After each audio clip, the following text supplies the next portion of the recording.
Hello, everyone, and welcome back to the Waxcast podcast. I am your host, Gavin Wax, and this is episode 8.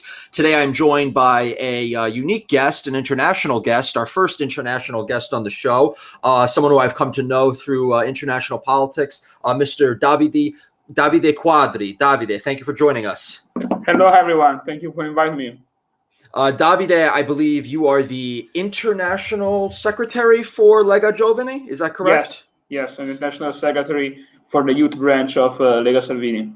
Perfect. Well, a lot of our viewers will probably not be too familiar with Italian politics. So when we do go into the details here, I'll need you to maybe explain some concepts, explain some terms, explain some of the figures and the parties and the organizations affiliated. But basically, to summarize, La Lega is the populist sort of right-wing party that has emerged in Italy. It has like a very federalist component to it, a lot of regionalism, social conservatism, strong on borders, strong on immigration, et cetera, very close to Trump, very close to Trumpism. So there's a lot of parallels. In my club, the New York Young Republican Club, was honored to form a partnership with Lega Giovani a few months ago, which has been fantastic for us. And I want to talk about the parallels between what's going on in Italy and what's going on in the United States, the rise of this populist movement, the rise of Salvini, how Salvini is now coming under attack from kind of runaway courts, runaway prosecutors, maybe the deep state, however you want to coin it, and all because he was standing up for doing his job essentially when he was part of government. So, can you explain to our American viewers what is going on in Italy, what is going on with Salvini, and what's the future hold for Italy and the political landscape there? Right. So it's a big issue. So if we start with the beginning of that history, is that 2 years ago we started a government in coalition with the Five Star. So it'll be a truly populist government, how we can say, with Lega and with the Five Star. That was the biggest party after the election. They took 32% in the election 2 years and a half ago. And then we take only 70%. So we make this partnership, we make a government. After 1 year in the government, we achieved something, not too much, but at least we achieved a lot of stuff about immigration and security. When Salvini was the interior minister, we blocked all the shipment of the boats, the illegal boats from migrants from Libya and Tunisia to Italy. Then something was broken, that government, because it was totally clear that the Five Star and especially the Prime Minister Giuseppe Conte sell off everything to the Five Star, to the European Union, sell off everything to the globalists, try to be more accepted, more mainstream, especially in the European consensus, talking about more European integration, and that situation was pretty clear that was not aligned on everything. Even about immigration, after following our path to start fight immigration, he saw that in the poll we skyrocketed. We came from 17 to 34% in the poll. So it was scared. The Five Star was scared and attacked us, tried to boycott our agenda, even on immigration. They boycotted us very strongly about autonomy, about economy. We propose and we still supporting a flat tax revolution in Italy for the taxation, so something very interesting for some viewers. And then he boycotted all our agenda. Then it became clear that we cannot work together anymore. 1 year ago, in August, Salvini handed this cooperation, say that it's enough. We have to reset the government and change the prime minister, or go to the election. Italy is a parliament republic, so it's not we don't have any strong election link between the prime minister and how the election goes. So they formed a new government. They kicked out Lega, and they take in the Democrat Party. So even in the name is clear his value and his origin. It's a very left wing. Yeah, it's a liberal left wing. So they came from the liberal centrist. Now nothing more because Renzi splitted. But they in the past it was from the left to the far left to the center liberal. It was a catch-all party. Yeah, now it's more on classic left, and they have two parties that cover more the Antifa type of left wing, and the more even communist kind of communist, and the liberals like Matteo Renzi and his party. So they make this government, and especially during that time of changing of the government, the judicial system became more active and strong against us. They opened a lot of immigration, a lot of persecution against Salvini for kidnapping the illegals, because when he blocked the boats, when he blocked the shipment that came from Africa, with the illegals coming, someone go to the court and say, no, he's kidnapping some person because he is not their right. They have the right to come. They cannot be stopped in the middle of the sea.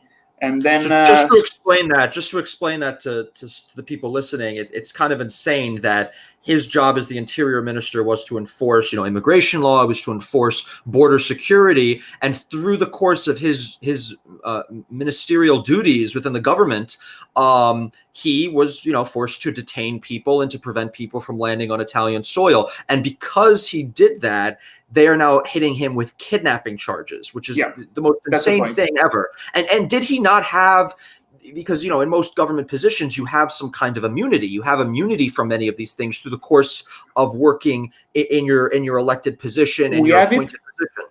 We have it, but the parliament can revoke it. And then the same people that vote for the restriction of immigration when we was in the government together, the same people, after 1 year, they vote to persecute Salvini for that.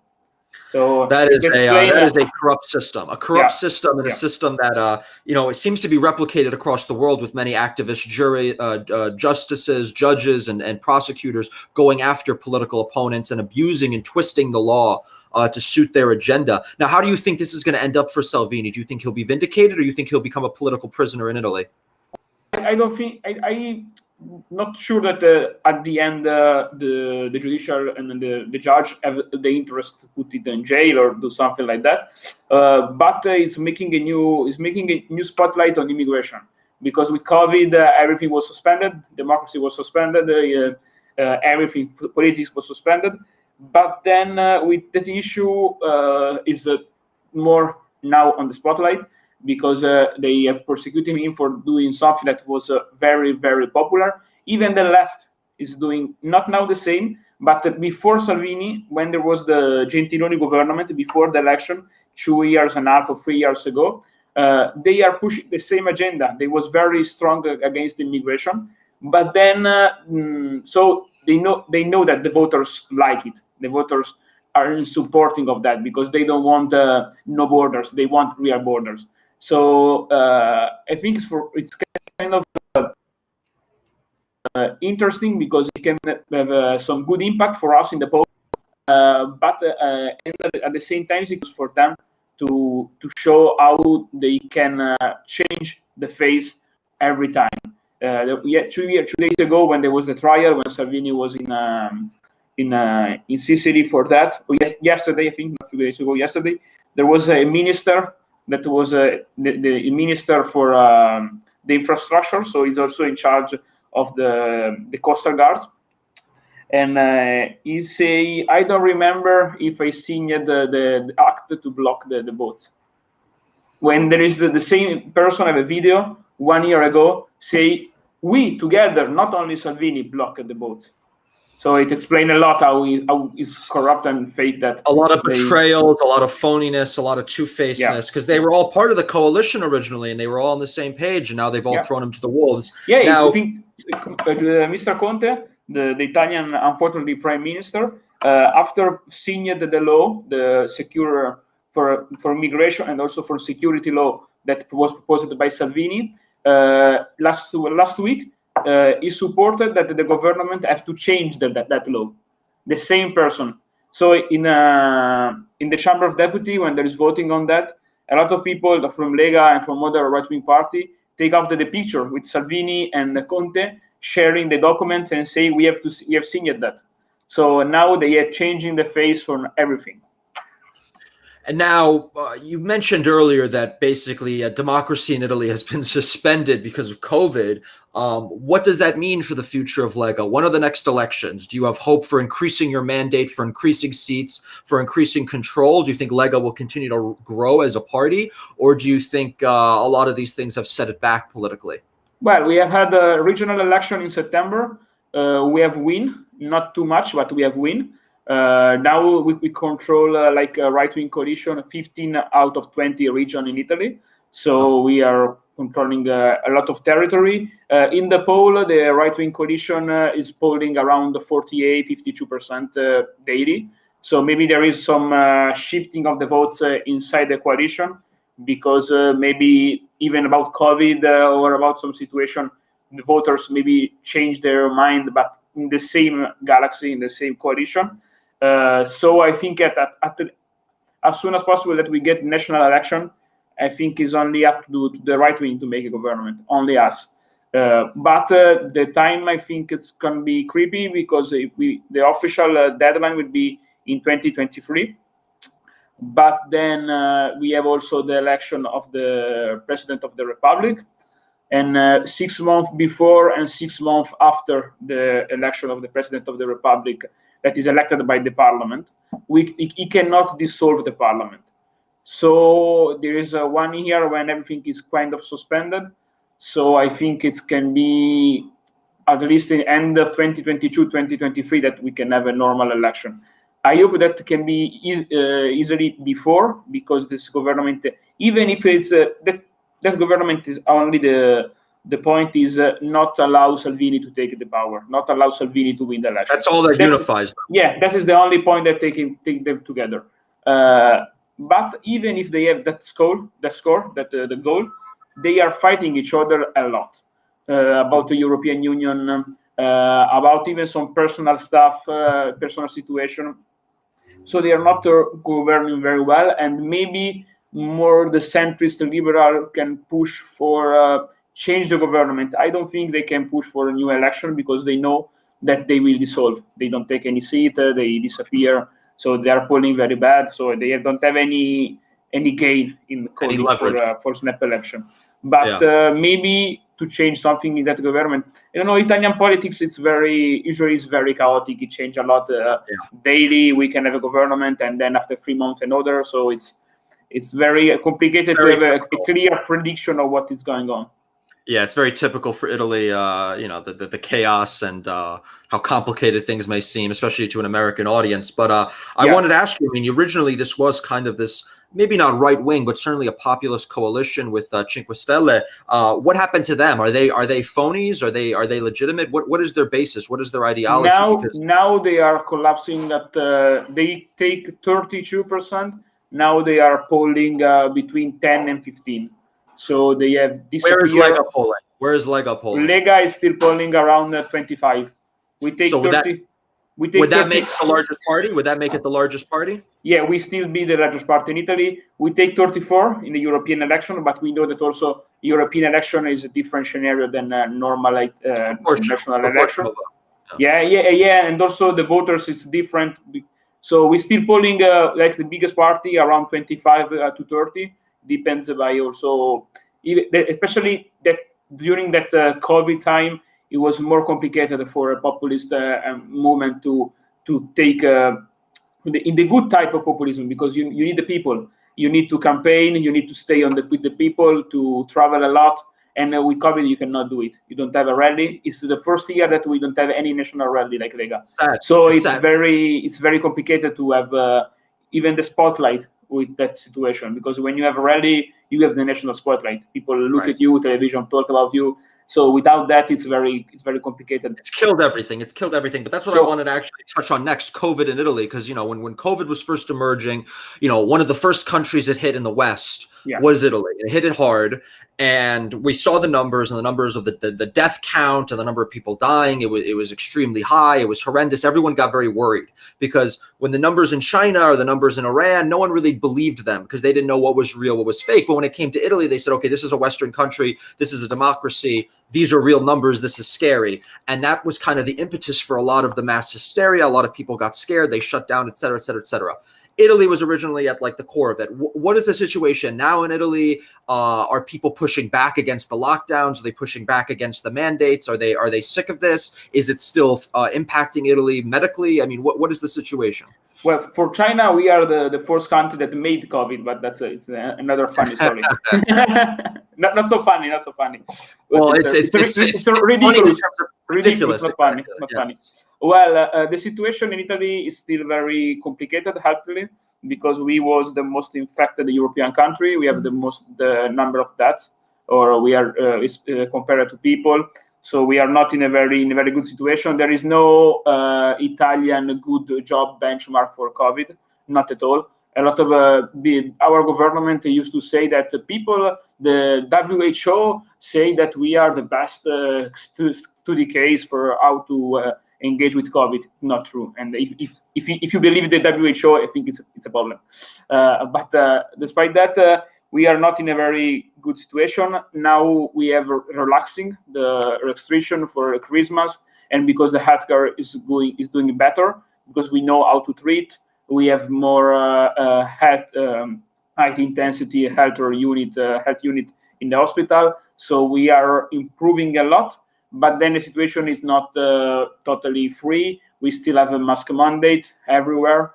We have had the lockdown until today, is thinking not all Italy, not so strict like the first one, but strict, because we have now the restaurants are reopening, but only in the after,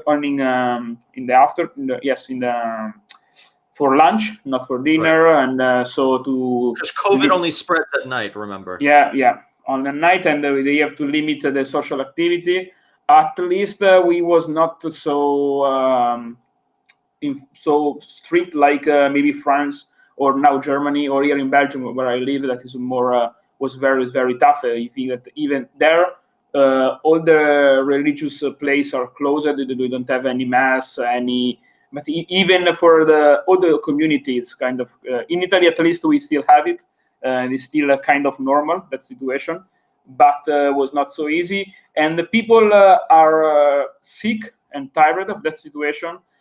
But I don't believe that people are really open to don't trust and to distrust what is going on, to reject the mask mandate and stuff like that, because was very scared.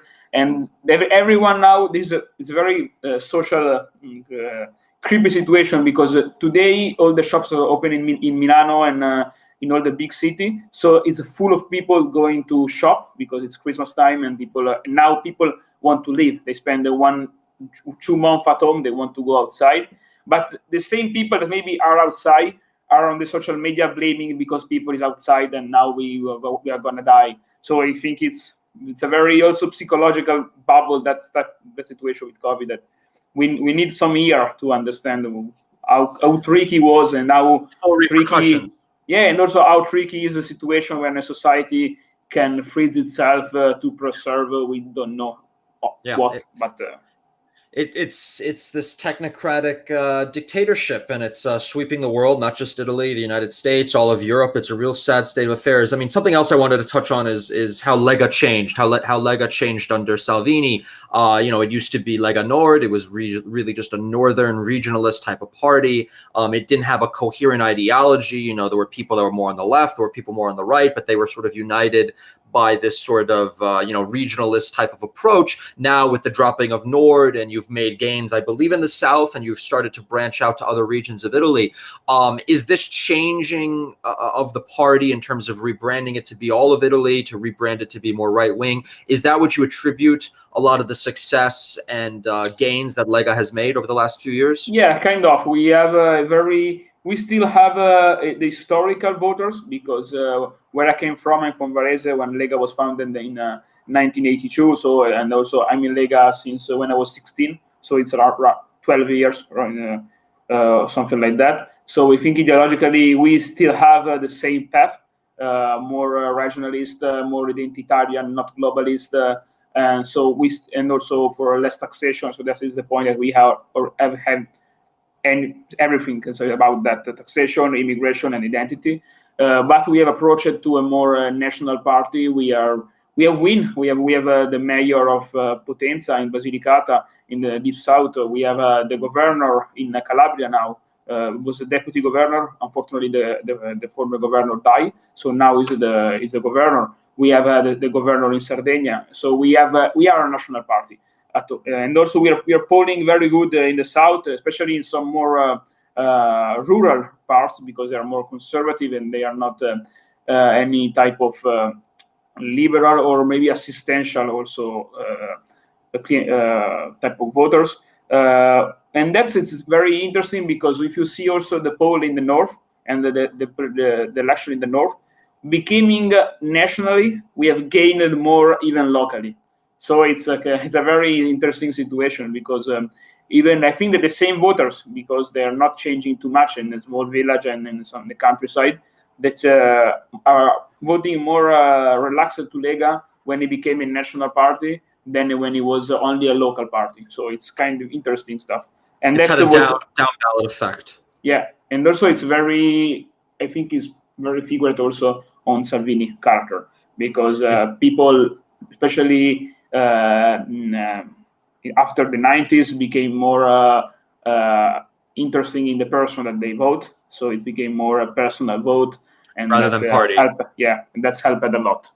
And what do you think about how Italy and Lega play into this sort of global shift to the right, with populist movements rising in the US with Trump, in Brazil with Bolsonaro, in Hungary with Orban, in Poland with Duda, with whoever it may be? There seems to be a rising movement towards the right. In France with Le Pen, whoever it is, Farage in the UK with Brexit. Do you think that this is it's all sort of tied together? Where do you see the commonalities? Why do you think that this has been happening? Well, I think that the point is that people is sick of tired of the globalism. They want to care about their belly, so their local interest and their national interest. So that is it's a very international trend. It's not something focused on only some country, but I think at the same time we have to the challenge now, especially after COVID, to recognize that this is my point of view, that we need a new synthesis. We need a new synthesis about what to use the wave of populism and the strong leadership to appeal also with a more I don't know how to say perfectly, but it's a new type of establishment. So we need to grow more our community, our future people leaders inside the party, future leaders, people in charge of everything, because we see that if you don't have it, it's like a wave. They can go and go out. If you have the structure to take it and stay there, like what they've done in Poland and in Hungary, it's impressive, and that is maybe the good example how to approach it. Because without that, we can still be too weak to confront that. And also, and the same point is about democracy. We believe in democracy, but at the same time, we don't have to idealize. Yes, to put like a religious stuff about how democracy can save everything, because the left don't believe it, and they use democracy for their purpose. And it's what's happened, I think, in the blue city in the US. It's something like that, but it's also something very, very common. If you think when in Austria they appoint the president of the republic, Mr. van der Bellen, 3 or 4 years ago, with postal vote, and after he was elected, they discovered that it was a fake, it was a fraud. So it's clear that they have the character, and they are lucid enough to understand that it's something that we need to arrange with that stuff. And if we still be too much a Boy Scout, we will never win again. No, that's interesting, and you're right. I mean, it's we respect many democratic principles, but we're not, embracing mob rule. They can't be criminals. They can't be voting twice. I mean, it's basic protections that many people try to destroy in order to advance their ideology under the guise of democratic values, which is all a sham. But anyway, I hear the church bells ringing behind me, so I think this will be a good point to conclude this. I'm really glad that you came on the podcast, gave us a bit of a brief in terms of what's going on in Italy, what's going on with the populist right in Europe, etc. I want to pass the last word off to you and where people can follow you, where they can follow Lega Giovani or just Lega in general, and stay in touch. Thank you very much, Gavin, for your invitation. Looking forward to do it more whenever you want. People, if you want to follow and be updated on what's happening in Italy, you can follow me on Twitter, on Facebook, on Parler also, or wherever. Even Lega channel are on YouTube, on Facebook, Twitter. So we don't have a part of the website in English, but we have people that talk English in the party, so it's we can do it. Thank you very much. Thank you, Davide, and everyone stay tuned for the next episode of the Waxcast, which will be coming very soon.